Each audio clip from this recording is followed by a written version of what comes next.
Dar es Salaam, which is a coastal city in Tanzania, Africa, is competing to become the largest city on the continent of Africa. Hey, everybody, welcome to the Bill Young Grow Wealthy podcast. My name is Walida Cherie. Today, I want to share my experience of visiting Dar es Salaam, Tanzania, so that you can decide if that's the place you would like to get your passport stamped. Without further ado, let's get into this. To get started, let me inform you about 12 things that you need to know before you arrive in Dar es Salaam. First things first, download Duolingo or another language app on your phone and learn basic Swahili phrases and emergency words because Swahili is the local language. There will be people that you come across that speak English, but again, most don't. Speaking English has its advantages, but it also has its disadvantages. One of the advantages is that if you meet another person who speaks English, you can communicate. But on the downside, that same person, because you don't speak the local language, could also in some way abuse you by making things more expensive because they see you as more of a currency exchange. Although it seems unfair, it really is just a way of life. Number two, you also need to download Uber and also a currency converter app to your phone. I found these two apps, number one, because Uber is very efficient, like it is here in the US, and it's a way to track where you're going and also your spending. When it comes to the currency converter, I like that app because you are going to get your monies in T shillings, which is the local currency. And when you have that currency app, it kind of helps you to see if prices are fair or not. Even without a Sims card, my app seemed to have worked very well. As of May 4th or 5th of 2021, the Tanzania government imposed new entry restrictions for travelers arriving from out of the country. Prior to you even going to Tanzania now, you now have to take a PCR test, which wasn't always necessary. And the PCR test must be taken within a 72-hour window upon arrival in Tanzania. Just know that whatever time you take your PCR test, you need to immediately convert it into their local time so that you can do the countdown for 72 hours. Because what I would hate is that you get there and your test is now 74 or 75 hours and they tell you that your test is invalid. So be sure that you go ahead and time that perfectly. So for me, I looked around to try to find where I could get a PCR test and for how much. The cheapest one I found is $145. And because I flew out of Chicago, I took my at Midway Airport when I arrived because I was going to be flying out of O'Hare Airport to fly abroad. The fourth thing you need to do is complete an online health surveillance form, which must be done within 24 hours upon arrival. The fifth thing is when you arrive at the airport, you need to have 25 USD is going to go towards their own health check to be sure that you are not going to bring a virus inside of their country. So they're going to do temperature checks, they're going to check your online health surveillance form to make sure it's completed, and then they are going to give you a rapid COVID test where you would then need to wait a few minutes for your result to see if you are going to be positive or negative.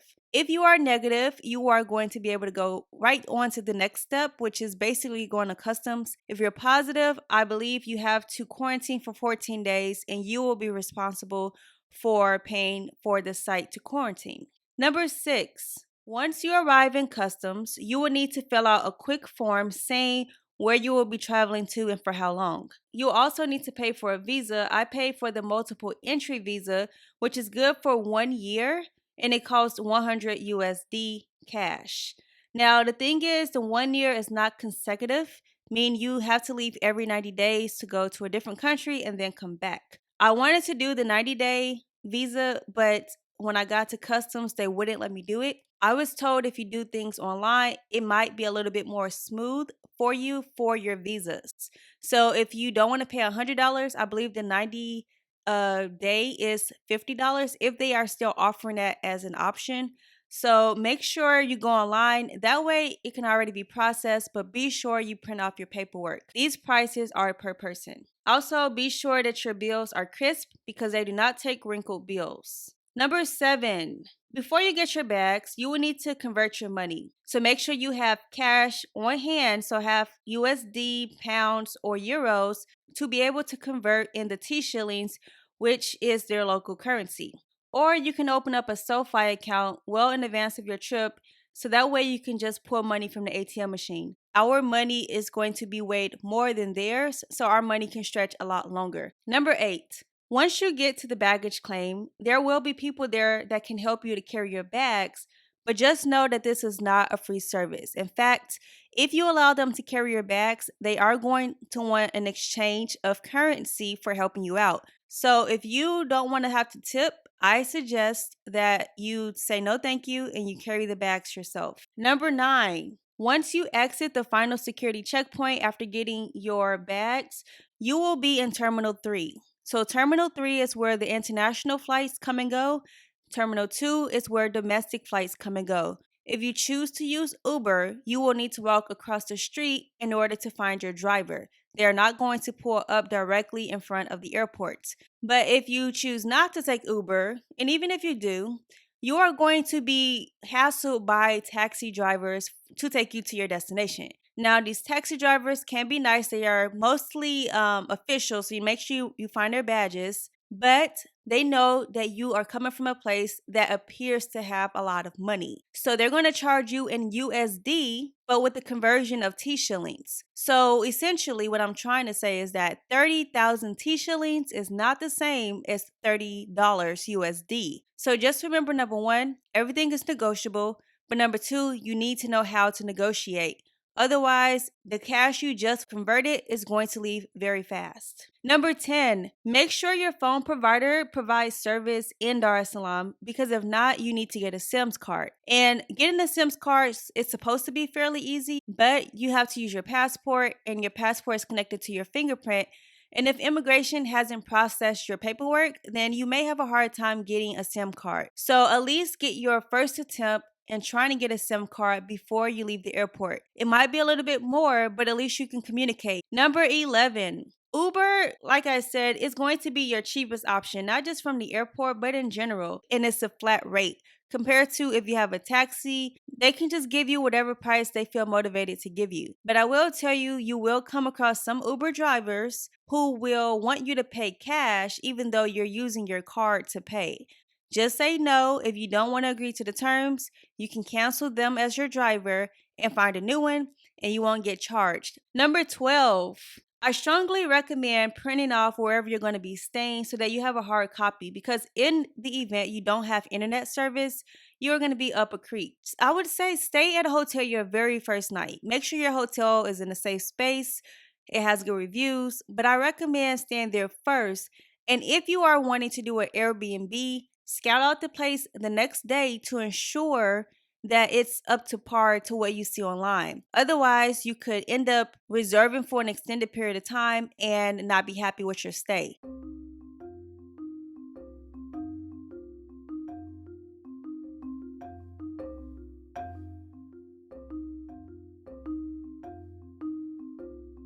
Alright, so we are staying at the Marriott for 2 more nights because we can't get a SIMS card yet because immigration has not put in our information for us to get a phone, because you have to use your fingerprint.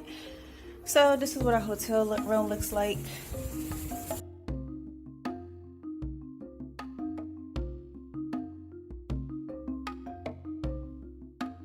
Okay, check this out, you guys. We are at breakfast and this food is so good. So they have fresh squeezed juices, milk, watermelon, passion juice, and mixed juice.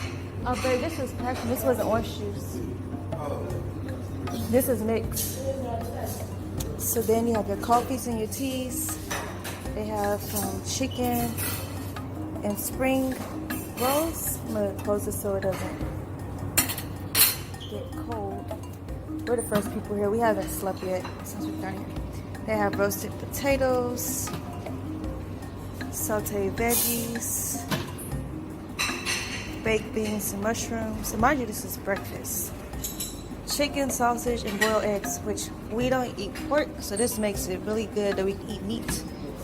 They have beef sausage, and then they have croissants, English cakes, toast, fruit, watermelon with seeds. They have seeds in watermelon.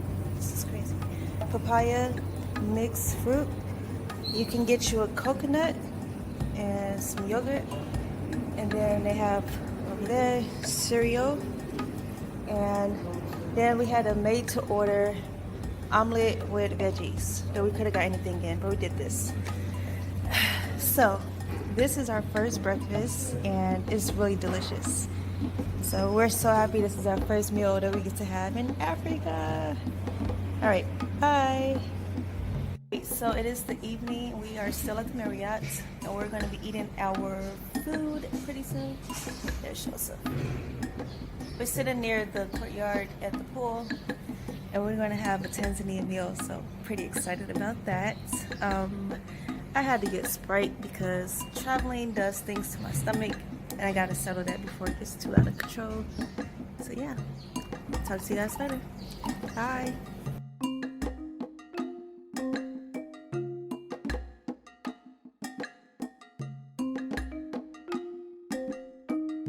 So this is the new room. Here's Joseph. We have a refrigerator right here. Our kitchen. We now have a table. TV. And we have an ocean view from right here. I don't know if you can see ocean. And this apartment right here we're considering because we can buy an actual unit. And I see some videos from YouTubers that posted some videos of it, so that's that. Let's look at this window. And there's a hotel. You can see the street is much clearer compared to yesterday. My Wi-Fi might die back here, but here is closet, the bedroom, and then the bathroom. The bathroom's gonna lose service, so I don't want to go too far in there, but it has a big shower.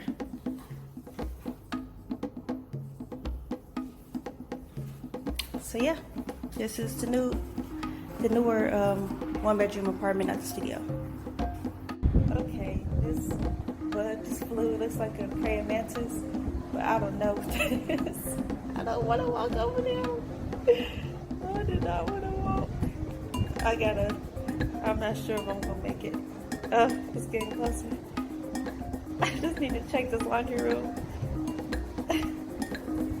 It's flying. Just don't fly this way. This is the rooftop. It's such a beautiful view. There's that building on YouTube that I showed you guys with the apartments that we can buy.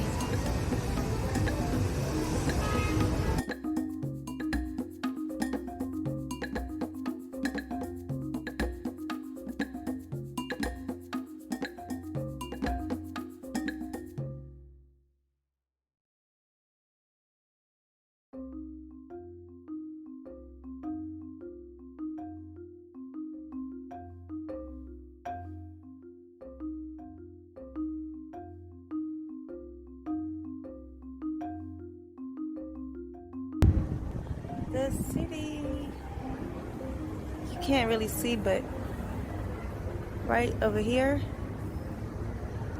I've been watching them almost every day. They're playing something. It looks like a baseball field, but I didn't know they had baseball here. And then on this side, right here, you can see the ocean, and then you can see like the city there.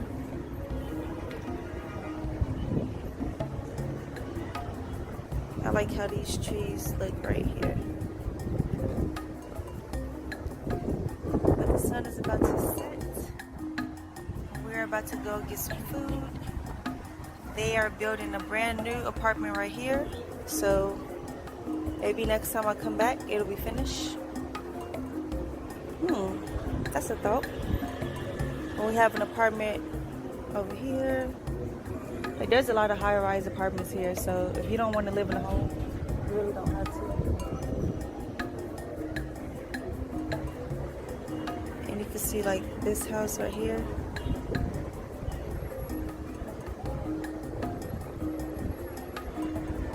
You can see like this house right here with the blue top. So the way it is here is it's not really like neighborhoods with like rich and poor. You can build your house wherever you want to build it. Like for instance, you have this white house right here and you have that house. Then if you look, you might have like how this tin roof looks. So they don't really have like classism that much here. You can build your house however you want, big or small. And everybody just coexists together. All right, let me go ahead. I just did a little load of laundry. I'm gonna go ahead and hang this up and get ready for the night. Bye. If you're new here and you haven't subscribed, please consider doing so. If you're back again, welcome. Please share this episode with a friend. And that's all I have for now. Until next time, I will talk to you later.